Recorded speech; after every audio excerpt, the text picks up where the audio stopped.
একটি অসমাপ্ত যাত্রা। মনে আছে সেই প্রথম দিনের কথা? বসন্তের বিকেলে কৃষ্ণচূড়ার নিচে আমাদের চোখাচোখি।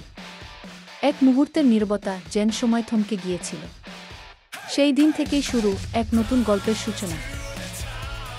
আমরা স্বপ্ন দেখেছিলাম একসাথে, একটি ছোট ঘর যেখানে থাকবে অজস্র ভালোবাসা, তোমার হাতে হাত রেখে জীবনের পথ চলার অঙ্গীকার।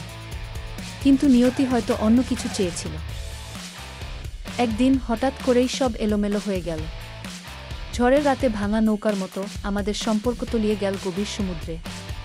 কারণটা আজও অজানা, শুধু রয়ে গেল কিছু স্মৃতি আর চাপা কান্না। আজ আমি একা, সেই কৃষ্ণচূড়া গাছটি আজও দাঁড়িয়ে আছে। শুধু তুমি নেই, আর নেই সেই স্বপ্নগুলো। তবুও আমি চলছি তোমার স্মৃতি বুকে নিয়ে। হয়তো একদিন আবার দেখা হবে অন্য কোনো বসন্তে। ভালোবাসা সবসময় পরিণতি পায় না, কিছু গল্প অসমাপ্তই থেকে যায়। কিন্তু সেই না পাওয়া ভালোবাসাই হয়তো জীবনের